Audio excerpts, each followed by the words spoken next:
April J., will you please give advice on negotiating benefits other than salary? Is it proper to talk about vacation leave, time off prior to being hired, or does it send the wrong signals? Okay, there's a couple questions in here. These are pretty good. All right, April J., about negotiating anything. Literally, and I'm not being funny here, everything is negotiable. Everything. Even when they tell you it isn't. Okay, so now, they may not give in to you, or they may say, we're drawing the line there. I just coached a woman week before last, living in Florida, going to a design agency. They said 2 weeks vacation, non-negotiable. She got 3, right? 2 extra weeks, 5 total, right? Off, right? We don't give no more. Extra week, right? Somebody else, they wanted him to move in 2 months. Both of these are boot campers. Wanted him to move in 2 months. He got 2 years, right? So everything is negotiable. Now, I have talked about this before in a number of videos, and I would definitely check out my salary negotiation playlist. But April, for you, the one important thing that you want to do is the tactic you need is when you say, is it proper to talk about vacation leave, time off prior to being hired, and any of that stuff. So let's go backwards because it really kind of fits in what I want to share. You should, if it's major and soon, discuss that you are going to be gone on a vacation. It is not something for you to sweat. Employers totally understand that your life was scheduled, right? You're changing jobs. You may have a vacation planned with your family. You may have mom coming in from Europe. Whatever it is. Okay, maybe you're going to Hawaii. I don't know, which is whatever it is. You need to, I would let them know.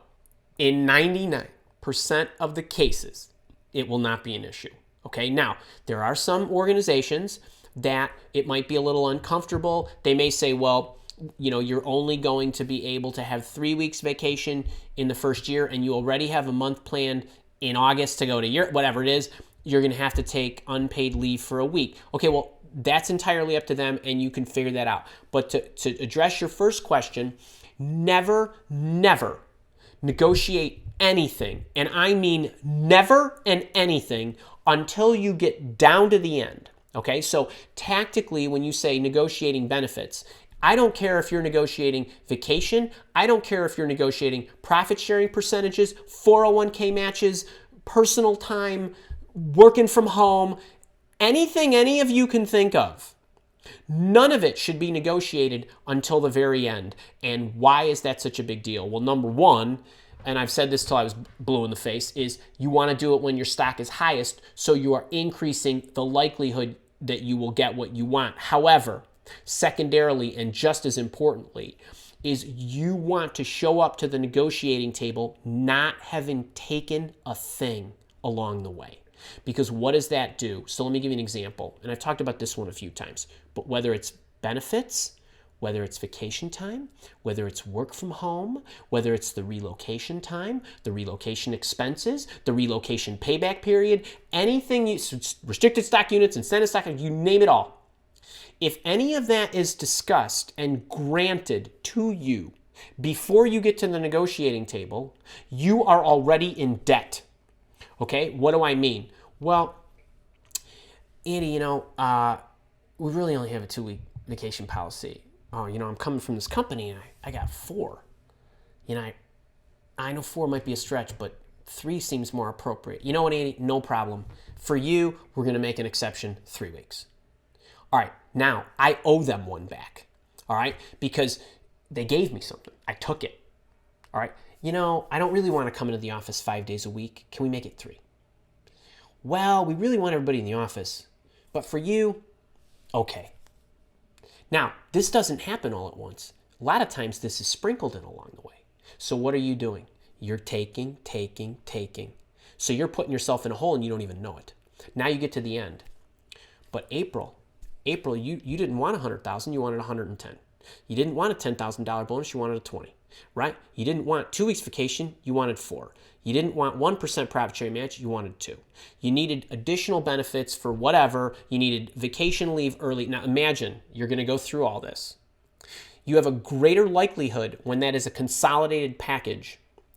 And I'm not going to go into all the what to say and the scenarios, but trust me when I tell you, you need to keep pushing things off until the end. If they say, April, we can visit your vacation days. You know what I'm thinking? We can give you 3 weeks. You know what? We don't need to discuss that. I'm sure we can discuss that at the end. Push it, push it, push it. Okay? Just keep pushing everything. And then when you come to the end, you've increased. Now you're even, Steven. You're starting on an even playing field. You haven't taken anything. Your stock is the highest. You haven't asked for anything, and you haven't taken anything. Okay? This goes for all you people that ask me every single day, hey, Andy, I see this job, but I don't want to move, but they tell me it needs to be in the office. No. Interview. Go. Get locked in. Get them to love you. Negotiate at the end. Okay? You cannot imagine what goes through an employer's mind when they spend 3 weeks or 3 months trying to recruit you to get you down to the end only to find out that there's this silly thing about you not wanting to relocate when you could very well do this job from home. They don't want to spend another 3 months looking for you, right? So they break. They find the time, they find the money, they find the ability to do it. All right. So you're trying to negotiate when you're weak. So April, it doesn't matter what you're asking for. You go in with the whole kit and caboodle. So I looked at all this based on the value I'm going to add, based on what I'm going to do, based on the experience I'm bringing, all that stuff I told you I'm coming with, this and that, my network and so on and so forth, and my bright bubbly face and all the stuff. This is it. 120. 20%, 4 weeks vacation, and you ask for all of it. And then they say, well, hang on, we can't change that. That's a corporate-wide thing, and we can't muck with the 401k plan. All right? I'll bend on that. Right? You bent on something they couldn't change, but it looks like a bend psychologically to them. So then they're looking for the levers where they can play. Well, so now if you're negotiating with me, I'm doing stuff like this to you. What's more important to you, the salary or the time off? Now I'm making you trade with yourself. Okay, that kind of stuff. And it appears like it's a choice because it is a choice, except I was locked in on something. And now what you're doing is you're having to choose within the constraints I'm providing, but you don't know that. So you got to think about all this, but you make your ask at the end, and it doesn't matter what you're asking for. I really want to work here, but I can't move. My mom's sick. I can't move. My kid's in school. Oh, you want me to move? I'm willing to move. You don't want to pay the full freight for me to move? It's going to cost me 18 grand. Can you pay me that somewhere? Right? Like all this stuff can be discussed. Do not think one size fits all. I had a guy on my YouTube channel yesterday. You think I don't read these things? I wake up in the morning, I go through a routine, I go to my YouTube channel, the comments on my blog, and the comments in the Mile Walk Academy, and I answer all the Mile Walk Academy stuff, and I read through all the YouTube stuff. And he said on one of my salary videos, he said, folks, you need to listen to this because I've interviewed, I've worked at Colgate and Palmolive and this and that, and all these brand chip companies he puts on there. He's like, it's always negotiable. Even when they tell you it's not, it always is. And you should listen to what Andy's saying. I mean, it's true, even though you think it's not because you're taking their word for it. And they actually are telling you what they truly believe, even though when it gets down to the end, they will make accommodations. They do.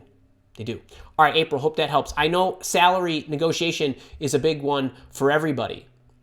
Stand your ground and don't take anything until you get down to the end. Big mistake.